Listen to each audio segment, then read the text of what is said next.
Welcome back to the Processing Podcast with Mary and Sophie, available on Spotify, Apple Podcasts, and YouTube. We're back for another episode. How's it going, Sophie? It's going good. I'm halfway through my week. Had a fun day at work. And now I'm ready. Work. That's fun. I have been doing a lot of data analysis lately, so it's just been like my dream come true. Oh, wow. Sounds electric. I am really excited for our episode today, though, and Mary, you can tell them why. So we have a special guest joining us. He's waiting in the Zoom waiting room, so he'll have his entrance live with us.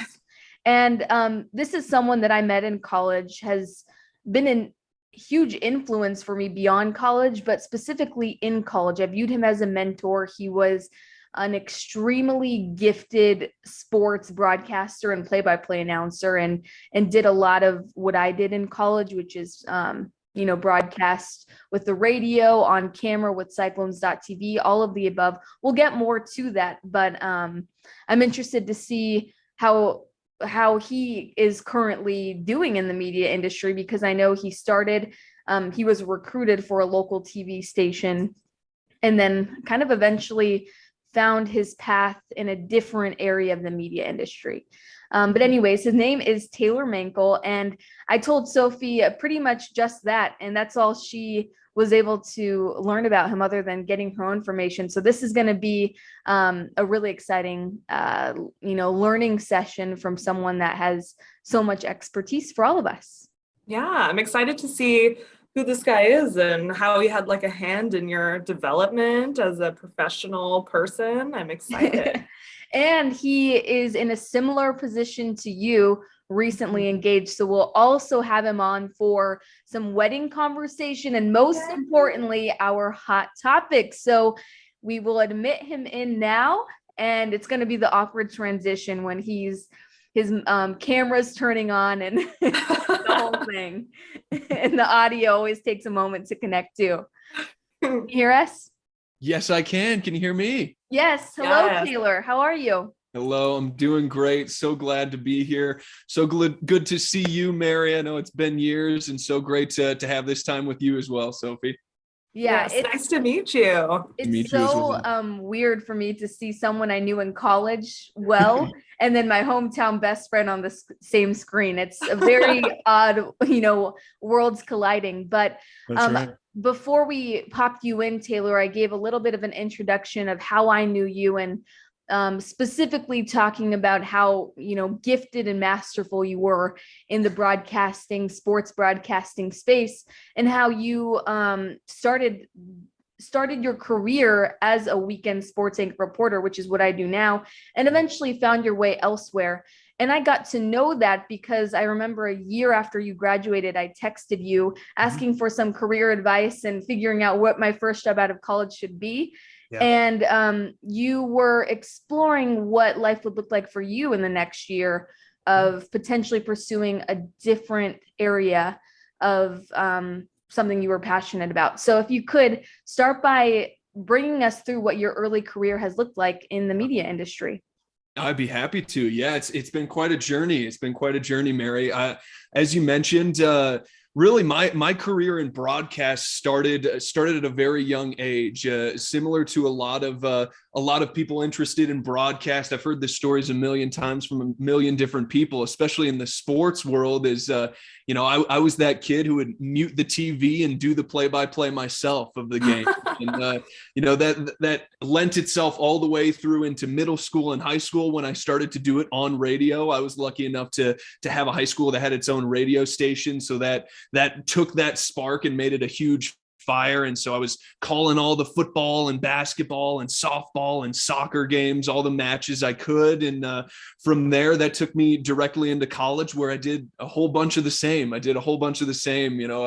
Was heavily involved in the college radio station, college TV station, got involved with Cyclones.tv, which was a TV channel that was connected to the university's athletic department. So was really involved heavily with all of that in terms of content creation, broadcast more specifically, and really was setting myself up for something that I had dreamed of as a kid of being a play-by-play broadcaster. That was it. That was it for so long. Since I was 13, 14 years old, that was the goal, and that was the only thing I was going to do. And so I prepared myself for exactly that, and I got that out of college. I was lucky enough to be kind of recruited from a TV station out of university. This was a TV station, WDAY in Fargo, North Dakota, that had the really unique opportunity to be a weekend sports anchor and reporter right out of college, and have the opportunity to do live play-by-play on TV and radio. So I exited college and went directly into Fargo and did that for a couple years, had a 2-year contract. And during that time, you know, as I was in the grind of what is local TV news, it became more and more apparent to me that it wasn't easy to swallow either. And that's a huge thing that a lot of us have faced. Is I came to the realization that, you know, I don't know if I'm going to do this for the rest of my life. You know, it's something I could do for the rest of my life. I found something that I could do, and I trained myself to do it, but was it something I wanted to do for the rest of my life? And I came to a realization was no.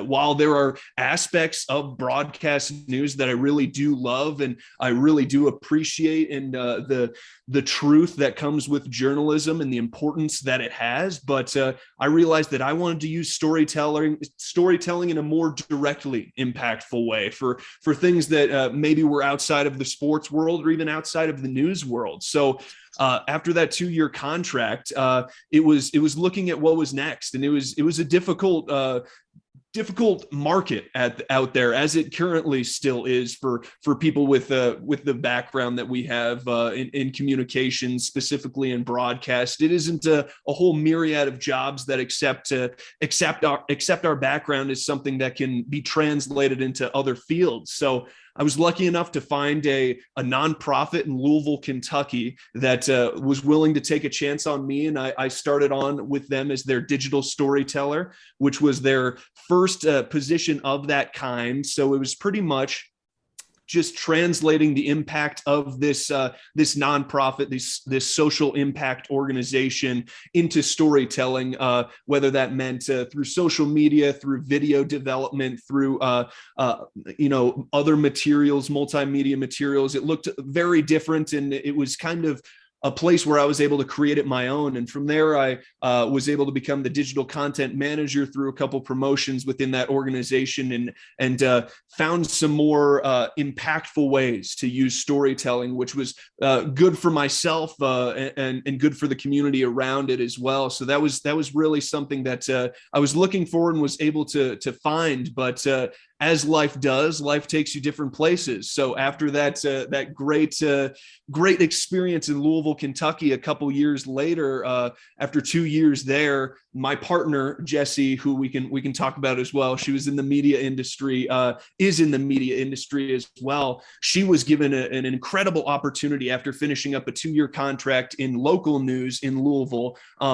She was given a great opportunity in Denver, Colorado, and that was a place that was always, you know, we all have these secret lists that are, if we could get there, if we could live there, if that's possible, let's make it happen. So she was able to get that opportunity beforehand. And after some hard considering and thinking things over, I decided to leave my position with Metro United Way, the nonprofit I worked for in Louisville, and find something in Denver to make this move for not only myself, but for us. And luckily, after another difficult search, I was able to find the current position that I'm with. So now I currently work for the National Renewable Energy Laboratory here out of Denver, and I am a somewhat of a multimedia lead within a communications department, specifically working within marine energy and hydropower research. So pretty much what that looks like for me on a day-to-day is creating and telling stories of the latest and greatest in research and development in the marine energy and hydropower space, and pretty much translating that really high-level science into things that the masses can understand as it becomes more and more important as we transition to a 100% clean energy future. So we've come a long way from my needing to be a play-by-play broadcaster, but I guess I did it and I moved on, and now here we sit. Yeah. That's Yeah, a big, that was. yeah, go Oh, ahead, sorry. Sophie. No, go ahead. Oh, that was actually going to be like one of my first questions, was just how did this transition happen? Because it's not, entirely outside of the industry, but it's definitely a big transition. So Yeah. it's good to know that that's kind of was like your thinking. But my question was how you settled on specifically like storytelling and content creation within our industry. Right. Great question. I think for me, it came down to kind of dissecting what not only I loved, but what had the most impact of what I was doing. And I've always been somebody who enjoys, especially the oral tradition of telling stories. I know that comes a lot from my family as well, but understanding the power of stories. And I think I was able to get some insight into that through the journalism lens for sure. I think that sparked a lot of that, but realizing the power of stories, the fact that a story or being able to tell a story the right way can change somebody's opinion, can change somebody's perspective, can change the world. So that is really where I took that meaningful part of my broadcast background, something that I knew I had within me. Maybe it wasn't the top thing I was using all the time. Sometimes it was just the ability to talk really fast and describe what's happening on the field. But outside of that, what lay beneath it was the storytelling element and the fact that I could use that element that I know I was trained and could be able to use in a more impactful way. And then I was able to see that more on a directly kind of person to person or person to community instance when I went into the nonprofit sector and worked for Metro United Way, where for example, I was able to create a mini documentary that led to different legislation coming through the state that allowed for, so basically to kind of summarize it, it was called liberation identification, and the basic premise was to make sure those leaving incarceration were set up for success by providing them a state issued ID, which was not the case beforehand. And now I look at counties back in Kentucky that have that legislation in place because of some of the stories that we were able to tell, and finding that direct impact with storytelling really sticks with me and brought me to NREL, National Renewable Energy Laboratory. We love acronyms, so feel free to call me out on them if I use any of them. But finding that connection and being able to use storytelling for one of the most important stories we do have to tell, the fact that there is a climate crisis, we're in it, and we gotta fix things to be able to continue living on this earth the way that we currently are. So really the storytelling is what stuck out to me. So Taylor, I know that it's probably something you're far removed from now, but you mentioned that I have to imagine it felt like some sort of identity crisis of changing what you thought your life and career was going to be, and then realizing that that's just not quite the reality and it's not as fulfilling as you maybe thought it would be. That is something that a lot of people in this industry, especially the competitive broadcasting world that takes you away from family, friends, your own, time with yourself. Right. And it's interesting to hear how that played out for you and how it actually ended up being more positive. Another note I had was when you mentioned going to Kentucky and kind of being the helping pioneer position, I guess. That was something you did in college. You talked about working with cyclones.tv. A lot of the content creation that he speaks of, Sophie, he founded some of the shows that I eventually stepped into when he graduated. So that's perfect that you were able to, especially working with United Way, such an impactful organization, to have you in that position, because I'm sure the next person now that's in that position has a lot of really cool, kind of a foundation to work on. So my question to you is, you went from the broadcasting, or sorry, the journalism world where you're creating, I guess, the narrative, and now you work for a company where you're not PR for them. It doesn't sound like it all, but they're still in control of the narrative. Is Right. that something that you've been able to work through? Is that something that's noticeable on your day to day? Like, Yeah. I don't think that's quite honest, Yeah, that's a great topic, and I know it's something that we all in the media industry, whenever thinking about, as much as some of us are even still in love with it, maybe just those fleeting thoughts of what else is out there. Is the grass greener? That's definitely one of the things that came in mind. Going from a place of pure journalism where all that matters is the truth, all that matters is the facts, or I should say, I know not all newsrooms technically run that way, but should run by facts. Going from that background and going into a place where stories do need to be more controlled at some points, whether it's protecting, for example, my current position. Sometimes there's liabilities for what exactly we can tell based on national security or based on research and development that's happening currently that isn't ready to be shared to the masses because it's not concrete yet. And I feel one of my realization of coming to the point of knowing that would be the case outside of journalism was really what I led into it with was I want to bring what I had in journalism and implement it in every single way possible within these organizations, because regardless of what we might need to protect or what we might think we need to protect within these organizations, we need to lead with truth, we need to lead with the facts, and we need to tell stories that make impact. So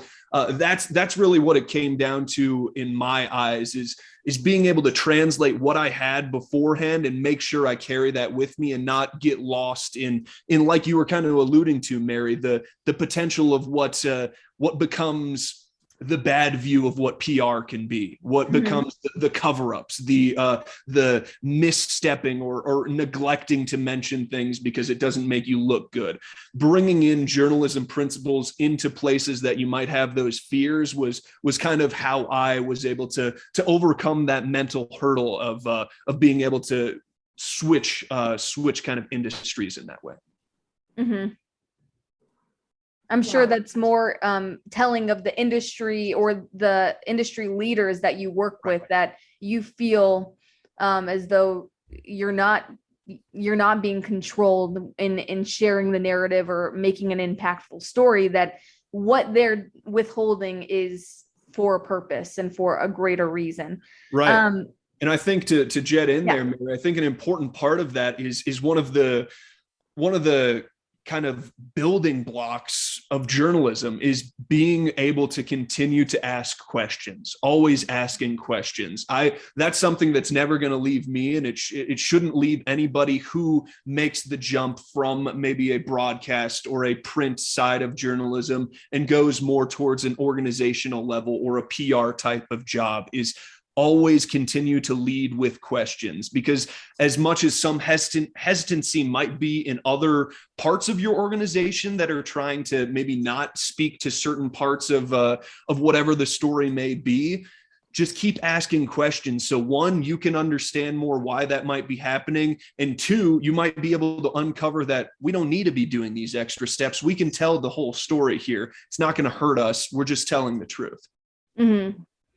Yeah, I think that's something a lot of, younger, including myself, individuals in the journalism, media world, is having the awareness and confidence to be able to know where you can interject and where you can, ask as many questions as you want and find the answers that you want. Because at first, especially being in the realm of grumpy coaches all the time, I've entered the industry a little bit more fearful of getting in people's way, and now I have understood my place, and that I do have the time and space to ask as many questions as I want to tell the right story.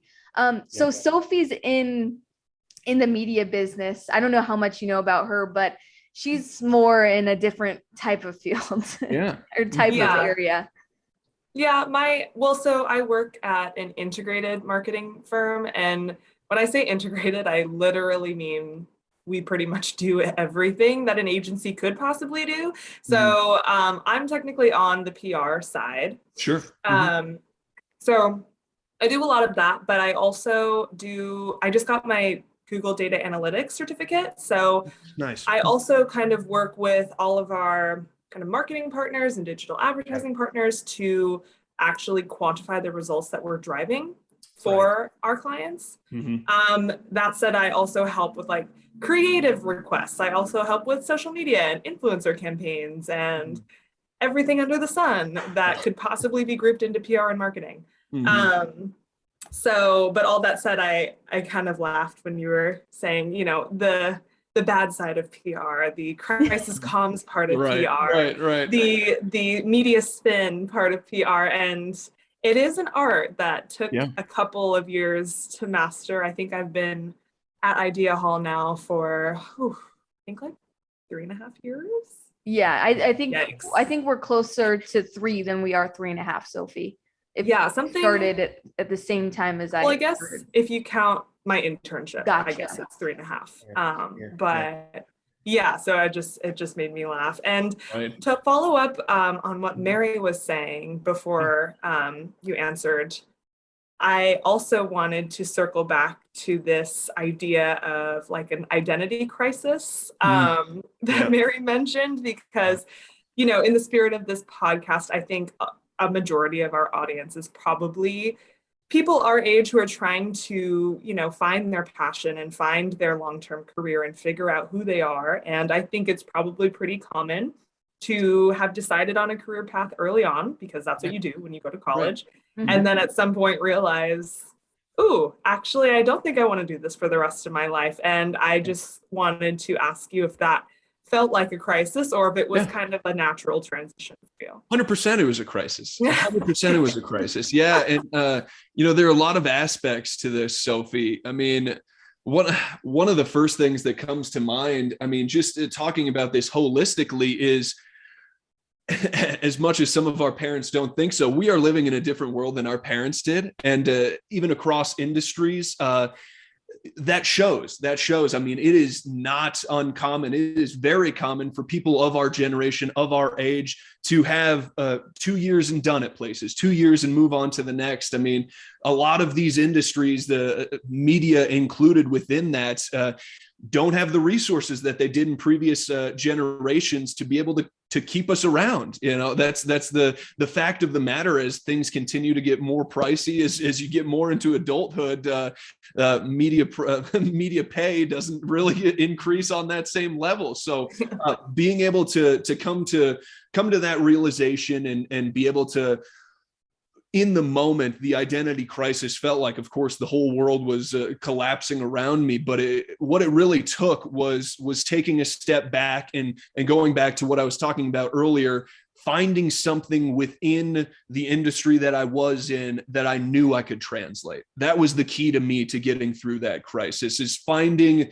the storytelling part of it and leading my next adventure, my next chapter with that in mind. So once I was able to kind of circle in on the fact that I may be leaving my industry that I worked my ass off to get to exactly where I was. I was in the position I wanted to be since I was 13, 14 years old.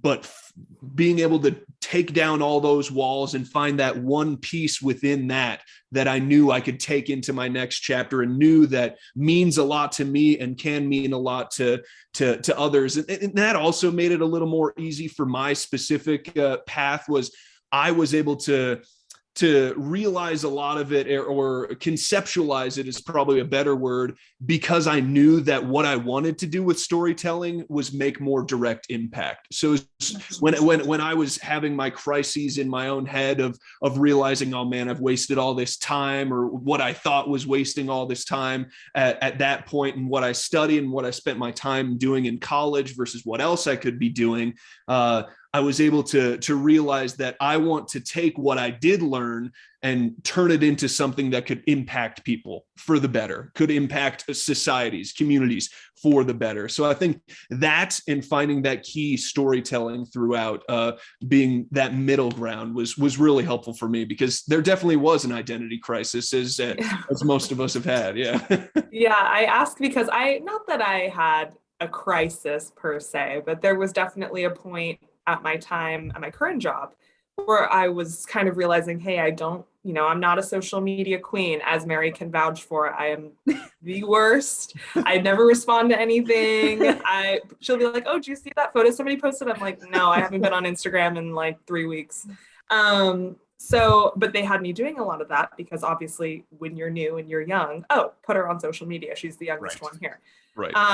But that's why I got my Google Data Analytics certificate, because I was like, I actually am not like as interested in the creative side and all of that. I'm more interested in figuring out how what we're doing is driving real results. So yeah, 100%. I think it's all about like kind of picking a general path. Mm-hmm. And then as you go and you're in the field and you realize what you're actually doing, because in college it's like, I think I know what I'm going to be doing, but I don't know for sure. 100%. Then from there, you can narrow it down a bit. Absolutely. And I think something within the media industry that I know all three of us have and has benefited us all in different ways throughout our career paths is when you are young in industries like this, you're usually asked to do just about everything. You were talking about it earlier, Sophie. I know, Mary, you've been doing it for years as well. So as much as some companies might not see this on the outside looking in, as much as it's worth, I'll vouch for it. Those with media and journalism, or whatever backgrounds that relate to that, do have such great abilities to be flexible and be able to do a lot. And with that background, I think it leads perfectly to what you said, Sophie, is finding one or a couple things within that background that you know that if you are making a transition, making a change, processing to something else, you can really take that and push it towards whatever that next chapter might be. It's so funny. I'm sorry. Just the processing, like just saying the word, Sophie and I look at each other. When I'm working on the podcast and uploading it to the platforms, it'll say, I'll get an email saying processing done. And it's like, it has nothing to do with the podcast name. It just so on brand. Processing. Yeah. Anyways, so Taylor, I have to ask you, you talked pretty in depth about that journey that you went on, right. That self-realization, the realization of the world that we're in. Mm-hmm. Did you have fears? Because, I'm in a lot of what Sophie, you just kind of touched on and what you went through, Taylor, in my own way, and not so much as in changing my industry, changing I don't know, there's a lot of different ways you could go in media, but I am going through a little bit of the with the next chapter of my life, what if I do something of this title, and the fears that I have that come with that. And I would love to hear if the fears that you had were more internal, and sometimes for me a little bit of public perception seeps in. Like, I shouted at my college or high school graduation that I'm going to be the best sports broadcaster in the world. Yep. And it's almost like I only see myself staying in the industry, but I don't know what type of curveballs are going to come my way. I don't know what's going to happen with my family and all of the above. So I'm not completely blinded by the fact that things can happen in life that take you away from an industry this demanding. So for you, what were your fears at that time? That's a great question. I had very similar fears to the one you just mentioned, because I wasn't quiet about it when I was a kid either. I mentioned 13, 14 years old, I was going to be a play-by-play broadcaster. And that's exactly what I told everybody. And so making that decision, being able to not only come to the realization, but put it in paper, like, I'm moving on. I'm not going to apply to more local news stations. I'm not going to continue down this path was really hard to swallow. It was really hard to make myself realize it. But going back to what we were just talking about, Sophie, is just kind of putting it in perspective was huge for me. That's for sure. And I think one thing that's also eased my mind was as soon as I started the next thing, honestly, so much was not only kind of showed itself to be of benefit why I made this decision, but also showed how ready I was for something else. I mean, there are a lot of fears when you are leaving the industry we're in, or similar ones to it, specifically talking about broadcast journalism, where it's a lot of specific skills that you're working with on a day-to-day basis, and you can't really see how those translate to other industries. But as soon as you get into that next job, you start to realize that a lot of the basic communication skills and the basic person-to-person just communication skills that you are able to gain through media, through journalism, translate so well into just so many different industries. And having that confidence that what you learned in college or in your first couple markets or in your first couple jobs in the media industry, what you have learned and what you've taught yourself, I know that's a big thing for me, is what I was able to gather myself and create myself is going to translate into other jobs, and being able to kind of try and dissect that in your head, but as much as you can in the moment. But really, it starts to set in once you get into that next chapter, or even trying to get into that next chapter and realizing I have these skills, I can do this, as much as I've been doing something very specific for so long. You have a shadow moving next to you. Yes, I've got Winston over here. Oh, How Winston. Are you guys a New Girl fan? that was the inspiration for the name, but honestly, it was just because we were watching it one night and we saw he's not like Winnie the Bish, but he is it's a very suited name for the boy, and here he is over my shoulder as well. Oh, I love that you guys watch New Girl. I love New Girl. Off topic, but speaking of TV shows, have you seen Ted Lasso, Sophie? I know that you have, Taylor. Yes. No, I haven't. Sounds creepy. I know that you've seen this specific show. I think I know where you're going, Mary. Yes, yeah. And I look forward to bringing it up. So have you, Sophie? No, I haven't seen it. You haven't? No, I haven't. Do you or Darren have Apple TV Plus? No, we don't. That's the barrier to entry. Get a 1-year subscription. I just canceled my subscription for getting Apple TV Plus to watch Ted Lasso, and it is the most, in capital T, like the Ohio State, the most feel-good show you will ever watch. Like, really? It is incredible. So darn it, you're not going to appreciate this. And I saved this, and I didn't tell you about it because I was hoping this would just make you crack up. But for our listeners, and for our visual listeners, I'm going to show. Taylor was Trent. What was it? Trent from The Independent. Trent Crimm, The Independent. Yeah. Trent Crimm, The Independent from Ted Lasso, and he was this like obviously British reporter that would be in all of the press conferences after the games. It's like a more soccer related show with who's the lead? Jason Sudeikis. Jason Sudeikis. Yeah. Oh yeah, that's right. So I'm showing the picture of him now. Of him dressed up as Trent Crimm. And if you have seen this show, it's just so spot on and hilarious. I haven't seen it, but I can just tell by your stance that it's spot on. It's spot on here. I'm going to have to pull up a picture so you can understand, and our viewers that haven't seen it can understand what, how similar. Just the long hair, the glasses. Oh my gosh, that is spot on. The Independent. Yep. That's so funny. Okay. Well, now I need to be in on this inside joke. So Yes. No, Highly recommend. Great show. Yeah. It is. I mean,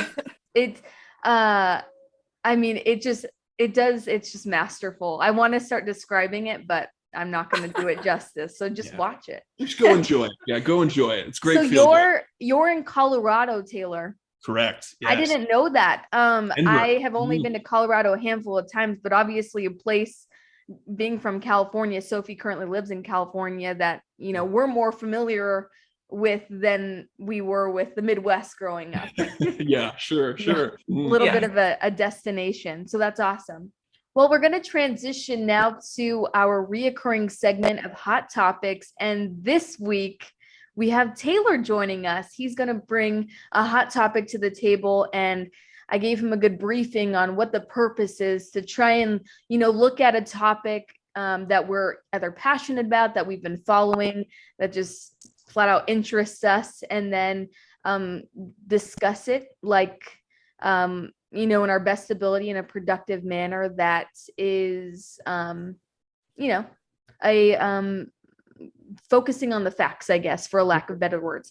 So anyways, as an example, when Taylor, of course, asked, can you show me in previous weeks of different hot topics you've done? I showed him, Sophie, our last episode's one where you talked about the social media drama between Noah Schnapp and Doja Cat. And then I talked about the new gun law in New York. So it's just so contrasting. Very polar opposite. And it was just a funny one. That was interesting how that week played out. But anyways, do we have a volunteer of who would like to go first? No? I can go, okay. Just because I feel like my hot topic actually relates to Taylor's current position. And so I feel like it's a smooth transition. Awesome. All right. So my hot topic is actually one that was kind of brought to my attention today at work. We have a new associate and she's very passionate about all things social media. I wouldn't say I am. I was talking to Taylor and Mary before we were prepping for this episode. The reason I kind of been transitioning in my job and taking on a data role is because I am not a social media person. But I did find this interesting and I think it's relevant to Taylor. But essentially their CEO, let me get his name. What's his name? His name is Adam Mosseri or something. I don't know how to say that. But anyways, he is currently responding to a lot of backlash that he is getting from Instagram users who are noticing that Instagram is making a lot of changes to move away from being primarily a photo platform to being a video forward platform. And I guess the backlash most notably is coming from Kim Kardashian and Kylie Jenner. So I don't know how seriously he should be taking that backlash. I mean, they are big creators, so I would take their opinion seriously, but I wonder what they're trying to replicate. They're always complaining about something though, so whatever. Hey, I'm a Kardashian fan. I guess watch it. I watch it. But anyways, I guess their complaints are that, stop trying to be TikTok, essentially, like be your own platform. Don't just hop on the bandwagon. And I totally get that. I also get the CEO's kind of rebuttal that this is just the way content is moving. This is the way trends are showing us that, what people are preferring, how they prefer to engage with content, what's performing the best. So I totally get that.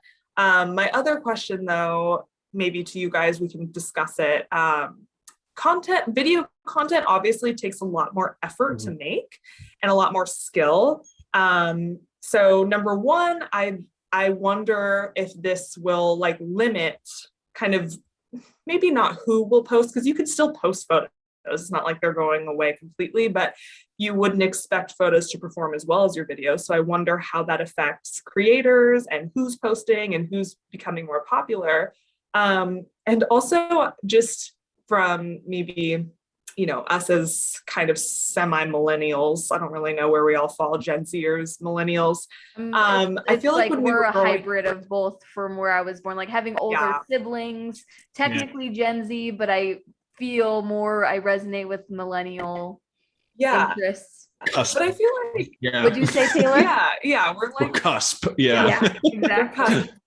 We're like hybrids. But I feel like when we were growing up, it was really easy to be whoever you wanted to be on social media, to be super even fake at some points. And I feel like you can still get away with being fake, on TikTok and with video content, but it might be harder because your personality is obviously going to come through a lot easier. So I also wonder, just on a social level, like how that affects how people are going to be interacting with one another on social.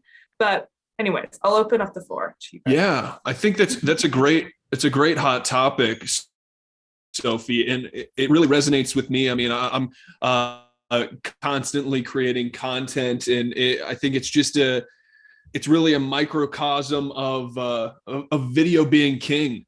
In this current state, video is king. I know that's Winston agrees. Video is video. Yes, say hello to the listeners, Winston. But we honestly, I mean, I've seen it firsthand through a lot of my positions growing to where we currently sit right now. What I'm currently doing is, short form video just outperforms everything drastically. And we were talking about metrics earlier through your job, Sophie. I know you probably see it and see it even more than I do, but it's really it's evidence of how much Instagram is being run by trends instead of staying true to what they originally were, which as a personal user, isn't my favorite, because I would like a consistent app to stay as a place to house good high quality photos of your life. I like that concept more than I like the let's turn into video because we can aspect of things, even though my livelihood is surrounded by digital short-term videos. So it's I see it from both sides. I see why it's happening, and it's being followed by industry, by organizations. We understand that, and we know that in order to get in front of the masses, you have to be able to create short, digestible video in order to be a part of the algorithm. You have to be able to produce short, digestible video. So we can even see it outside of Instagram too. I mean, you look, I don't have one myself, but when I look over my fiance's shoulder and look on her Facebook, it's all short-term videos. Yeah. Twitter is highly influenced by video these days. So it seems like every social network is it's all video because that's king right now. Yeah, it's an interesting time. Yeah. And as young professionals, we're getting insight on how that company or that corporate mentality works. And when you look at it from a broad perspective, similar to how a corporate is looking at something, like we have to move with the times. Like our platform, we have to respond to how things are changing. And when you have an app like TikTok that's so successful, people are making so much money off of it. Everyone is on that platform right now. You want to incorporate that into your business model, into your product, because that's how you're showing you're moving with the times and growing. But the thing that always gets lost in that is the integrity of why you started your platform, just like you were saying, Taylor. And it's also teetering that line of thinking, am I just being, having like what they call like a boomer mentality where I can't move on from something I'm comfortable with, or right. Are they really just like trying too hard to not be themselves? And that's kind of one thing that I feel in this moment. Like, is it right to criticize them for not holding true to what they were like built on and what made me interested in the app? Or am I just not willing to see change because we are like so conditioned to just look at a change as a negative when it first happens? Right. Yeah. Interesting. And it's also tough to just because, like you're saying, I get used to Instagram. I grew up with Instagram. I grew up with Facebook. Like Facebook was really my first thing. And it was like, as I've mentioned before, I am not a social media queen. So like it was hard enough for me to like get on board with the photo trends. And now I have to get on board with like the video trends. I did make a video. I made a reel. It actually performed pretty well. I was very pleased with how it performed. Ooh, but it was a lot of check it out. You've seen it. It's the cocktail thing I made, remember? Oh, the cocktail video. Yes. So, okay, it performed well, but it took so much time. It was like, it was 20 seconds, and it took me like an hour and a half to put it together and choose the right filter, edit it. Oh, it didn't work on this thing. I had to put it over here. God, I was like, I'm never doing this again. We are all gonna be in some way influencers, because I just did a story on NIL and like the 1 year of name, image, and likeness at the collegiate level.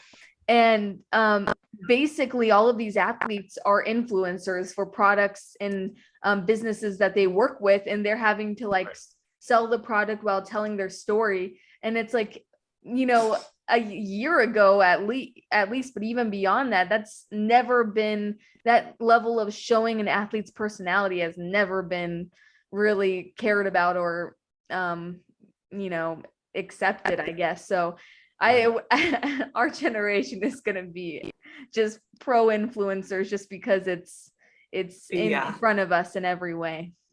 Right. So right. Yeah. And just I know I feel this from my position. I'd be curious to hear your thoughts on this too, Mary. I know I'm not huge into social media either, Sophie. I totally understand you there. And especially in this conversation of, you know, moving from what was into what is, like, especially with the job that I have, I don't want to produce another video for my own social media. You know, it's like, I'm in that bank where it's like, I do this for a living. I don't want to keep doing this when I turn off my brain for my work to do another hour and a half edit after editing for 5 hours all day just for my social media content. So I'm still currently more in the, if we're calling it, if we're in the boomer stage of I'm still using Instagram for photos right now. You know, I'm still at that stage, but at the rate things are going, you know, if we're going to be a part of social media, it almost feels like across all platforms, eventually it's all going to be video. It seems like even like tweets are reels on Instagram, tweets are TikToks, like literally just a screenshot of a tweet is a TikTok, and it's more easily digested than going on Twitter these days. So it seems like everything, if we want to stay on social media and be as relevant as we want to be, it seems almost inevitable at this point. Yeah. I know you asked kind of what I thought about it, and it's interesting because it's a little bit of the opposite for me. Oh yeah. You can see outside of work, I have a podcast with Sophie. I still have my own podcast on the side. I have picked up doing vlogs over the last year. Like, back to what you were talking about before about finding what component about the industry that you loved and then chasing that. For me, I do heavily prioritize keeping journalistic integrity into any job that I do eventually get. That's incredibly important to me. But content creation is just like a passion of mine, and it's something that I do for fun. So it's a little bit different for me. I don't resonate as much with TikToks, and you know, I think about it, and it's like I don't know if I have that like quick something I do consistently. Like, you know, people buy clothes. Like I don't do a whole lot of consistent things, and I don't want anything to bleed into my actual work because my work needs all of my attention. Right. So I prefer more of the long form things that I don't have to kind of go through my day on a consistent basis. And a lot of it has to do with doing it consistently to grow. So that's the thing about social media is consistency is key. And when you have a full-time job, you know, it's hard to do social media consistently. Totally. Okay, so next hot topic, since we had Sophie as a wonderful demonstration, are you ready to go, Taylor? Yeah, let's do this. I'll dive into my hot topic. And, you know, I knew I was going to come onto this podcast and be able to talk about my journey. And my journey, of course, started in sports broadcast. So I wanted to have my topic be a little connected to that today. And I know this has been a topic for as long as we've all been alive, and I definitely am gonna check my privilege right at the door here as the white cis able-bodied man in the room. I'm not sure. I don't want to mansplain any of this to either of you because you know it way better than I do. But my hot topic is the disparity in coverage of women's versus men's sports. Of course, I have somewhat of an experience, Mary, you even far more so than I do, of working in sports broadcast and seeing this firsthand. And then, of course, now being removed, seeing it from the outside, looking in a little bit more. This came into my mind because I recently read a study. I think it came out in late March, early June. It was a combined effort from University of Purdue and USC. It was a report that looked at the coverage of men's versus women's sports, circling in on ESPN for a study in the United States of America. And the biggest finding of this report was that 95% of total television coverage, as well as ESPN highlight shows like SportsCenter's, focused on men's sports. And that is a statistic from 2019. So we are not far removed from this whatsoever. And in my opinion, I mean, especially it's so important for people like me to talk about this, because it's so easy to be a white man in this society and just let things be how they are, because people who look like me and were raised like me are the ones who have instituted a lot of these practices. And we are at a place in time where it is so abundantly evident that the athletics, the sport, the competition itself, there's no difference between men and women there. There is such great competition, such great athletes, such great personalities, stories, sport, whatever the case is, for both men and women. And I don't want to forget anybody in between as well, for those who identify as whatever they do.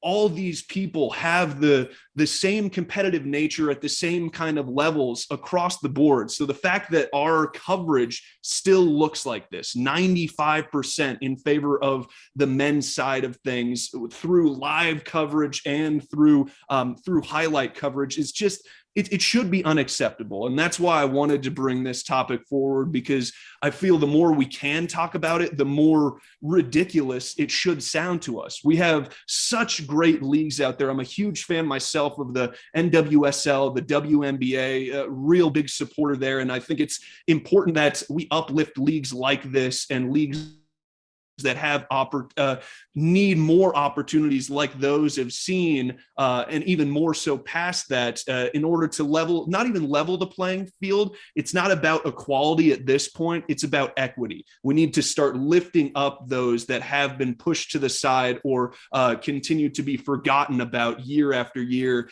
It's one thing to have a level playing field. At this point, we've been burying one side of it for the entire time. It's time to lift that side up. And that looks hard in this country, because we mentioned it with Instagram. A lot of it is following corporate capitalist intentions. And for historically funded organizations like the NBA, the NFL, the MLB, they've been uplifted by a lot of corporations and people that have sent money in for sponsorships, advertisement, marketing, whatever the case is, to these leagues. And it has not been nearly at all the same ratios as we've seen in women's leagues. Everything in terms of competitiveness, in terms of the greatness of the athletes we are seeing in today's sporting world, all of that is equal. We just haven't seen the backing from the masses, and more so from the people that are putting the money into the paychecks of these organizations and their hierarchy. So I would love to talk about this topic with both of you, have an even better perspective on it than I do. Yeah, I think we actually all three have different perspectives, because Sophie, and I say this completely respectfully, Sophie, like, you are really good at identifying as someone that doesn't watch sports like religiously, at just being a good gauge at what you see more present and what you don't, and like really being the consumer that's affected by that backing. And then what we see today with women's sports is exactly a product of what we've put into it and what is shared. It's a conversation I actually have a lot with the women's athletics at Minnesota State University, a Division II school in Mankato, Minnesota. And recently it was the 50th anniversary of Title IX, and I did a 2-part in-depth series on some of the athletes that were there when before Title IX and then after, essentially. Mm-hmm. And I genuinely ask, like, what do you think, like, is the problem, like, just from your perspective as an athlete? And they just say, like, people just need to come to our games. Like, the marketing departments do their best in a way to try to provide equal amount of marketing. Obviously, if people aren't really going to go, they can't charge much to go to women's sporting events as opposed to male. And I totally, like, can argue alongside with you, Taylor, that the quality of performance is the same. Yeah. And it's better for like men's sports and women's sports for different reasons. It's like volleyball. You want to see women's volleyball because they're working a heck of a lot harder to play the game versus men's volleyball. They just toss around the ball like it's nothing. It's far more interesting to see women's volleyball. So in that respect, there's benefits, I guess, to both depending on your preference. But I don't know. If you have a comment, Sophie, that was just my initial reaction. Yeah, I mean, I think, obviously an issue is attendance. I think that that's probably a significant factor. But in my mind, just thinking from the perspective of media and advertising, it's kind of like a chicken and the egg situation, or it's also like, because of the way it's been set up, it's hard to backtrack at this point. And it's really unfortunate because obviously, men's sports was the first type of sport to ever be broadcasted and become popular. Women's sports wasn't the first type of sports to be of interest to the public. So obviously that's kind of where public interest went.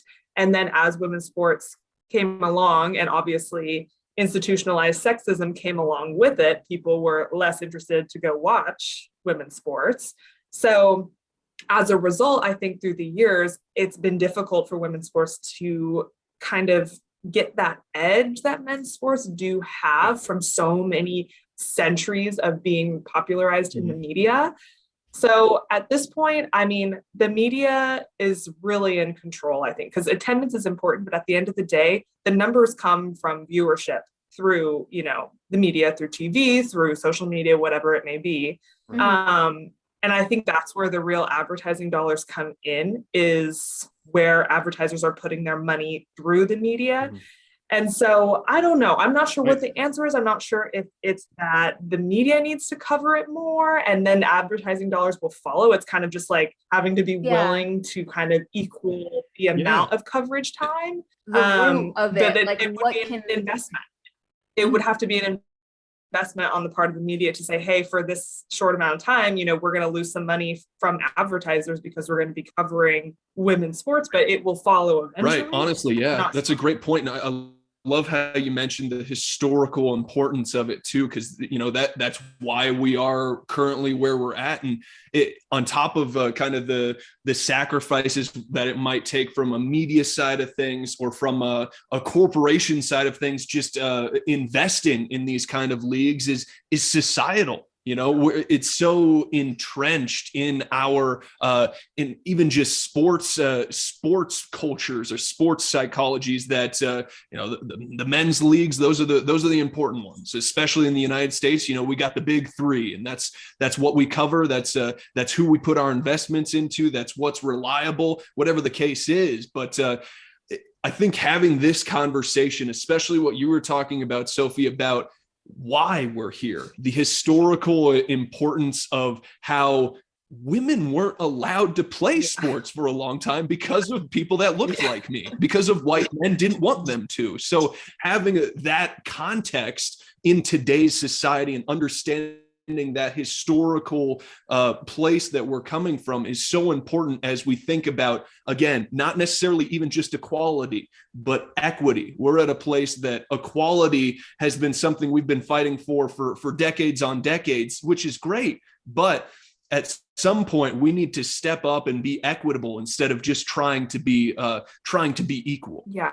Just like Definitely. the And that's NCAA is forced to be equitable because of Right. Title IX. 50 years old is Mhm. younger than our parents. Like Right. when they were kids, women weren't encouraged to play sports, and the sports that they were encouraged to play were all individual, like like rowing, cheerleading. yeah, like not team sports. So it's actually amazing how young like women's sports are. And Right. it's grown so much, but if they're willing to take that risk. When I did that story, I talked to Coley Reese, who played professional softball. She's now a Division III softball coach. And she said, like, I'm like tired of saying I'm grateful for Title IX. Like, I just want to be able to play my sport and not have to like be thankful for equality in me being successful. Like if you give equal resources, you see how successful both can be. And of course there's always going to be, I mean, maybe not always, but there's going to be those big three. Even hockey, men's hockey competes with the big three. And I grew up passionate about hockey, so I saw the disproportion there. So that's always going to exist. But if you give everyone that equal playing field in terms of being successful at the sport, then it can be so different. 100%. Yeah. And I mean, and we're talking about just trying to make things more equal. And I go back to the stat that I started this topic with. It's like, we're not close. 95%. It's 22, it's 95%. That's 95%. That's wild. We're like not close, not at all close to where we need to be, which is the sad part. And I really appreciate you bringing up Title IX too, with its anniversary. And I mean, even institutional things like that have been in effect for 50 years, we've seen them fail. I mean, look at a couple of years ago at the NCAA tournament, the equipment that they provided the men's basketball teams in March Madness versus the equipment they provided the women. Drastic changes, less than viral videos of the equipment. Do you remember? Right. So that's not equal. That's not equal. Yeah. Yeah, that's not close. That's not close. No, we've got a long way to go. Yeah. I think so. And I think people, like, it's important to remember, like, even outside of sexism too, with racism and homophobia and everything, I think we need to also remember that, yes, we've come a long way, but in the broader perspective of our collective history, we are very hot off the heels of creating technically like equal rights for the sexes. I heard this statistic the other day and I had to look it up because I didn't believe it. I was like, there's no way that that's true. But it wasn't until the 1970s, you guys, that was, what is that? That's 50 years ago? Maybe a little bit before Title IX. 1970s. In the 70s, it wasn't until then that a woman was allowed to finance her house on her own. Before then, the woman had to get sign off from her husband or her father if she wanted to finance her own home independently herself. Exactly. And that was so to me, it's like we all think, oh, we're so progressive. We are just barely in this grand scheme of our history getting there, getting to an equal playing field here. Which is actually positive to remember. Like, that's a good thing, is like, we are so young in this. We look at how much has been overcome and rewritten in that 50 years. Yeah. Another 50 years, let's go. And in our generation, that's going to pop off during that time. Okay, go ahead. Please. Yeah. No, you're totally fine. Go ahead. Yeah. I was just going to wrap it up. You have a last comment? Please. I guess last comment would be talking about exactly what you were saying, Mary, is using it as not only something to inspire ourselves as how far to come, but never using that as an excuse to stop. That's my closing point on it. Is we have come really far, but we have so far to go. So we have to use that to motivate us, not to let us be stagnant. Yeah, and I mean, even ESPN is new in regards to what it is now. So they, it's actually what I've really gotten from this is how young we are in the process of becoming a better society. All right, Mary, that leaves you. What is your hot topic for this week? Okay, so far we've had some great hot topics. So mine has to do with fact checking. The AP, the Associated Press, I follow closely because they're always on top of it. I have the notifications on my phone. And what I like to do every week is just kind of run through their section on their website called AP Fact Check. And they go through all of the headlines, and some of them I'll recognize and like, oh, that was totally misconstrued, whether through how I read it, how the individual wrote it, or how, yeah, like I said, I interpreted it. And in this one, there's a pretty big fact check thing that happened this past week. So the preliminary reading of second quarter economic growth is due at the time of recording this podcast tomorrow, but it's due to be published July 28th. And it's pretty highly anticipated because the last GDP report saw a decline. And I'm not the one to tell anyone what a recession is, but what I know it to be is the general rule of thumb in defining a recession is back-to-back quarters of negative growth, meaning the upcoming report could match what many observers see as criteria for a recession. So, of course, this enters I can't speak, enters the political battlefield. As you guys were talking, I kind of thought that this felt like a presentation to a class. So I feel the pressure right now. But it entered the political battlefield. And on July 21st, the White House published a blog by its Council of Economic Advisors that laid out several reasons why the country isn't in a downturn, including updating the definition of a recession on their website. Now, that's a little bit of the preface. That's where I saw it enter my life. My social media feed, my trending was all the White House changed the definition of a recession in order to save their behinds right before we're going to learn if we're in a recession or not, whatever it is, you know. And also a big conversation was, you know, the word I saw a lot was gaslighting. Like, you know, we're being gaslit to believe that a recession isn't what we all know it to be. So now that's when this isn't in the AP fact check, but that's when my like reminder, oh yeah, like things aren't as simple as, you know, the White House is gaslighting us. You know, people have only bad intentions. There's always more to the story. So then I looked closer into it. And of course, the definition of a recession in the most simplest of terms can largely be defined as back-to-back quarters.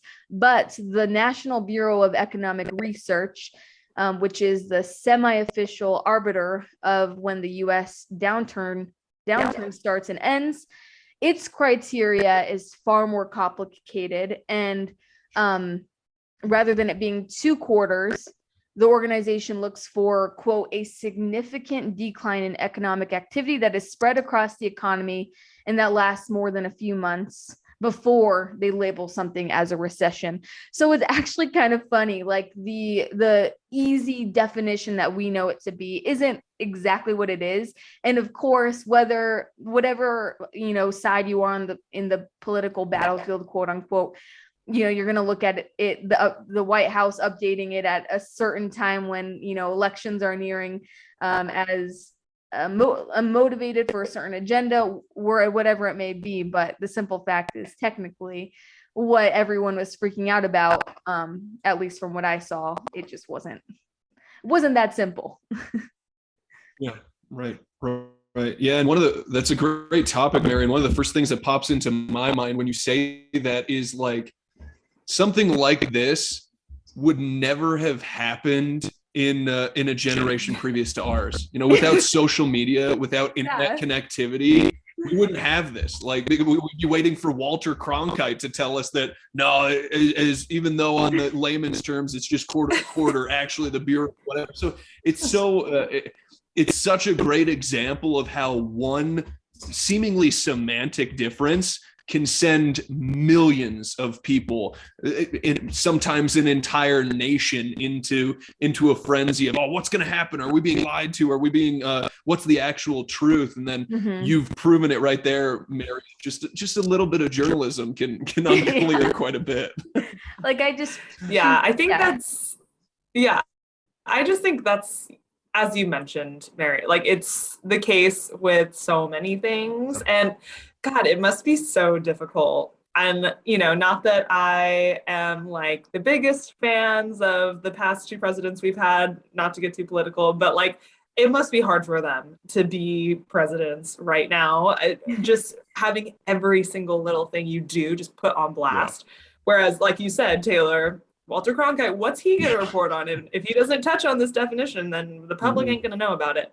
So, and also, I mean, I guess it's kind of a relief too for me, just because, we all grew up during the recession. And I don't know about you guys, but that was a tough time for my family. It was difficult. We had to do a lot of transitions. And of course, we had just decided the year before to remodel our entire house, floor to ceiling remodel, just the biggest investment we've ever made during the recession.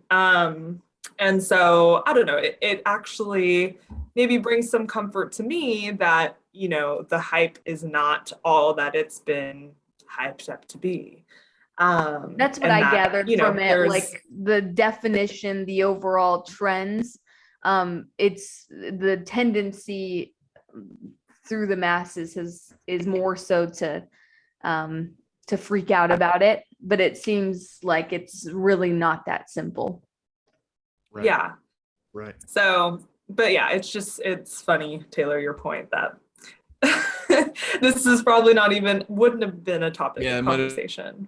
It's been like page 5 of the Times or something back in the day. Yeah. Yeah, it is. It is kind of a good way, like the way that I've been able to process the world better is just by always remembering it's more common than not for people not to have the worst intentions. And talking in the political space maybe isn't the best like example to bring that up, but in general, it's never as simple as it is. And I mean, just on surface level social media, the reactions are so exhausting. Yeah. This was kind of one of those things that I wanted to dispel very quickly, because I was like, I don't feel like going through the roller coaster and just taking the 3 words that are trending as legitimate. But anyways, that's my hot topic. I didn't pose any question, but it seems like we all got a little bit of a good laugh from it. Well, yeah, and I appreciate you bringing it up, though. I feel that we're being, responsible members of the media in dispelling any rumors that are going on. So it's the responsible thing. Yeah, snaps to that. Absolutely. Yeah. So hot topics. It was so great to have you join us for that, Taylor. And we're going to close out this show. We've taken up a lot of your time, and we greatly appreciate you joining us for as long as you have. It's been so much fun. Thank you. But earlier in the show, you mentioned how you moved to this random place and then you found love. And what do you know? You loved her so much, you followed her across the country. And I happen to be in a very lucky position where I'm in a relationship with someone that has said, we haven't been in that situation yet, that he would travel me throughout the career that I am in that will, like your fiance, it's a career that takes you a lot of places. Right. And that's something that had to be discussed beforehand.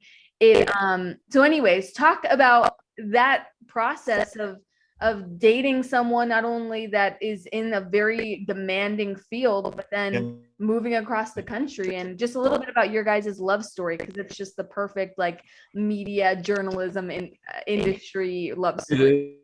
It is. Yeah, it kind of is, isn't it? Yeah, as I mentioned earlier, I started my started my career in of all places, Fargo, North Dakota. I'd never set foot in North Dakota myself, and same thing with my future fiance Jessie, who she started her career right out of college. She went to the University of Maryland. I don't think she could. She says this herself, so I'm not bagging on her. She couldn't have placed North Dakota on a map before she ended up there. I was gonna say that, Sophie. Do you know where North Dakota is?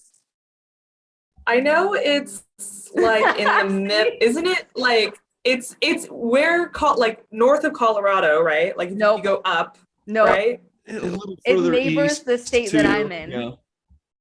Right. But it neighbors Canada, right? Yes. Yeah. Okay. I knew that. I knew it was like it's at the top. North. It's at the top. Yeah, it's at the top. I might have shut you down too quickly, but I think that's a little bit further south. But anyways, continue, Taylor. Sorry. Let me look at the map. You're good. But, I think I just wanted you to not know it, and then I just only heard you say the wrong answer, and it could have been right. Anyway, sorry.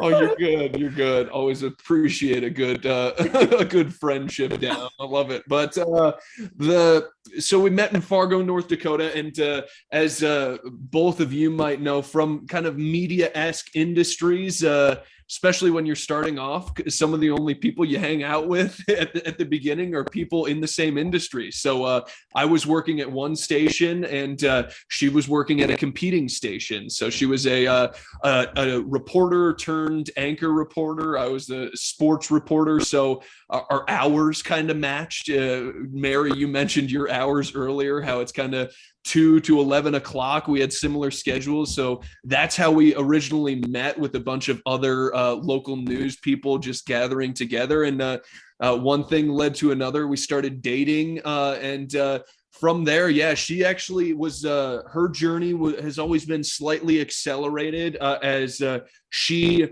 was trying to get out of Fargo. She had some potential job leads that she was looking into, so she was able to leave Fargo before her 2-year contract was up, and got a new position offered to her in Louisville, Kentucky. And so she went there, signed a new 2-year contract, and went there for her next journey, while I was still finishing out my 2-year contract in Fargo. And at that point, that was during the identity crisis of Taylor, where I was trying to figure out what I wanted to do next. And it's actually crazy that I ended up in Louisville. I applied to a single job in the state of Kentucky, and I happened to get that job. And so we lived together from there. We lived together for a couple months right at the end of Fargo as she was transitioning to Louisville, but shared a place in Louisville. And with that one job I applied to there, honestly, we thought that wasn't going to be the case, but it worked out very well for us. And then after that, the next position, as you mentioned, it was one of the cases where she got an amazing opportunity. She has a great job as a national correspondent now here out of Denver, telling stories across the United States that really make impacts. And at that point, I was absolutely willing to follow my heart, and we were both willing to take that plunge together, where I would be able to follow her and find a job. And luckily, I was able to do so in a decently timely fashion. But being able to put those journeys all together, and now we are sitting here somewhat about 5 years later, and fiancés, and getting ready to get married in October of 2023. So it's been a full journey, and worth every second of it. Oh, and that's so cute. Fiancés, like very, very recent fiancés. How did you decide what you were going to do for the proposal? Because that's always the most interesting part, because we don't get that. That's a good one. Yeah, that's a good one. So we had this big European trip planned. Actually planned it around Jessie's best friend growing up was having her wedding in Italy. So we built out 2 weeks around that wedding to to explore Europe. We had actually a trip planned that we were going to go together after we both finished our 2-year contracts in Fargo. But as I mentioned, she got kind of recruited from this different station early on, so she didn't finish out her contract, and I went on said Europe trip, an abridged Europe trip alone. So this was a long time coming. We had a lot of places we wanted to see, but I wanted to keep it a surprise, going into one of those trips with a partner that, of course, you've had these conversations with, something's coming. Yeah. We've even looked at rings together, all that kind of stuff. So she kind of expected something would happen in Europe, I'm sure. So I had to try and keep somewhat of surprise. So I saved it for the very last day of our trip. That ring was burning a hole in my pocket the entire trip. How stressful! Yeah, like go through the whole stressful. trip, you're like, it's coming. Exactly. But so I went into the last day. We were in Edinburgh, Scotland. I had this trail walk planned for us. We went about a quarter of a mile in and saw this great background behind us. So I started kind of playing around with her, like, go pose for some pictures. I'm going to set up a self timer or whatever. And started a video recording, went down on one knee, and the rest is history. And I had a great rest of our day planned for us so we could enjoy our first day as fiancés, and here we sit a month later, just finalizing our venue and getting excited more and more every day. Yeah. Oh, congrats! And I love too, the background of kind of like the journey you guys went through and ending up in the same spot and kind of converging your journeys together. I love that. And God, in Europe, you have to. I'm sure she's like, he has to be here, right? Because I don't know where else. Exactly. How can I beat that? Yeah. And I can confirm her ring is gorgeous. As a woman, that's like the first things you look at when someone announces it. Hers is gorgeous.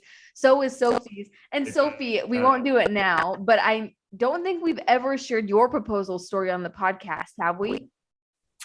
I don't know if we because it was outside of the mainland of the United States. And yes, it was in Hawaii, and so I had expectations. Exactly. She had some expectations. Yeah. Can you briefly talk about the part, like the picture part, like how he just shared how he had to get someone?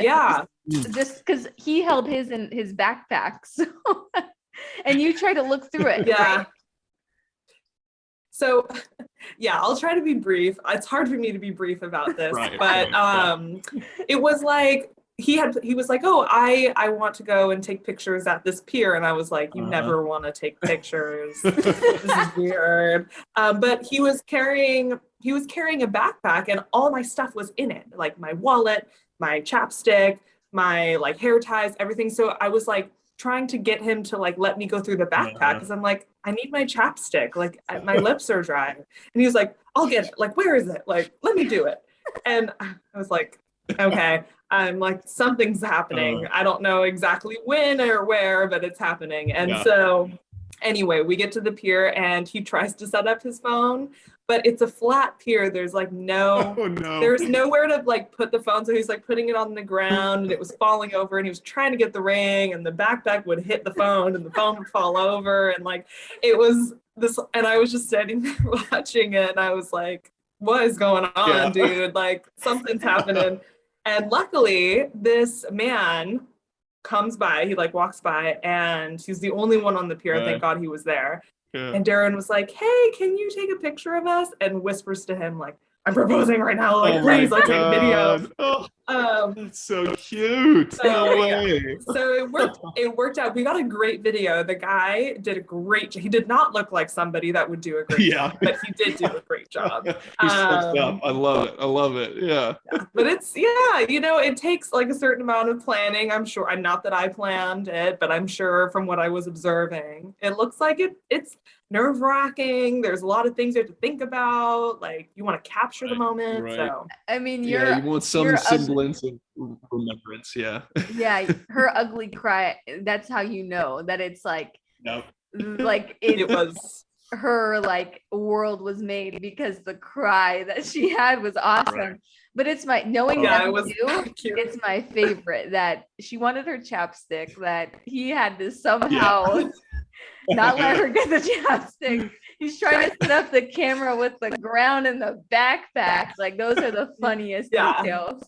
That's It's funny. Yeah. There's always makes it things so you much can't more tell. special. Yeah, it makes it unique to us, Right. which I love. Right. But, Oh, yeah, but that's so exciting. So you guys already have a venue. yeah, so we're in a place where so my sister she actually is a teacher and just started a two-year contract in Colombia, the country, not the school. So she has some very specific times she can get off over the next 2 years. So honestly, it was somewhat of a help, but also a little bit of a hindrance that we kind of had 2 dates to pick from, one in March and one in October for the next 2 years, unless we wanted to get married in the dead of summer, which we did not. So we selected the fall, October of 2023, and we're just did a bunch of tours this week, and we're able to start finalizing on a place just in the last couple of days. So it's all moving. Yeah, it's exciting. Congrats. That's so awesome. Yeah, No. So she's from the East Coast. I'm from the Midwest, and like we've talked about, we've lived in a bunch of different places together. So it's a lot of people coming in to see our new home and experience Denver. Some of them for the first time. So it's going to be kind of a congregation, and one of the first and only times we're going to be able to have like all of our people together. So it's it's an exciting thing to plan. Oh, that's so exciting. Yeah. And I mean, we're in April, so but we booked it far in advance like you, which is kind of nice because it's, you have time, you don't have to struggle, especially with the big wedding. It's a lot. Things are booking up after the last 2 years. There's just so many weddings that are happening. Yeah. So it's important to do so. Yeah. Yeah. All the COVID couples are like, all right, it's our time now. Right. Yeah. But good luck. Everyone scares you. Everyone's like, oh, it's the most stressful thing you're ever going to do. It's stressful, but you know, it's not impossible. You guys are smart people. You'll get it done. You've dealt with more stressful things. So Appreciate that. It's an exciting. Yes, I love the advice, because you have to listen to your own advice when things go AWire. Hopefully they don't, but like you guys will be at pretty similar times. Oh, that's so fun. Yeah, absolutely. I mean, just processing itself, this podcast is a good place for me to hear some. I mean, last episode I heard some good insight into things to come. So I'm definitely going to keep listening to get more tips. Wedding tips are always a part of the episode. Love it. That's great. Beautiful. Well, and you also love to hear of a highly involved fiance, or they're both fiancés, but the male part of the fiance. Yes. Right. Yeah. Yeah. Well, I love there. Yeah. Awesome. Gotta love it. Involved. Well, I can see all of our backgrounds turning darker, so that just shows how long we've all been talking. Yeah, and I think it's a great time to wrap up. I'm sure we could all talk forever, and there's plenty more we could have asked Taylor to get to know him and his story, but it's a podcast, not a documentary, so we had to cap it at a certain amount of questions. But thank you for joining us, Taylor. Thank you everyone for listening. This was, we had one wonderful guest, Liz Habib, and she brought so much valuable insight, but I think this was my favorite podcast that we've had. Yeah, me too. I'm so happy to be a part of it. It means so much. Appreciate you both for inviting me on and for the amazing conversation. This is a fantastic way to spend an evening. Thank you, Taylor. Yes, thank you for spending time. I know it was a longer podcast, but I enjoyed every minute of the conversation. My pleasure. Me as well. My pleasure. Invite me back anytime. Happy to talk with you two ladies. This was an incredible experience, and I really appreciate you both having this platform and continuing to follow your passions. I know, Mary, you and I go way back. Sophie, it's been great meeting you. Just really inspiring work you two are doing on your own time. Really appreciate just the opportunity to be a part of it. Thank you, Taylor. Thank you for sharing it. You've always been one that I'll remember forever, because you were a mentor to me, and you definitely played a part. Like Sophie said before when we did our intro, I can't wait to meet a person that, you know, had an impact on you in your career. So thank you very much, Taylor, and tell Winston we said goodbye.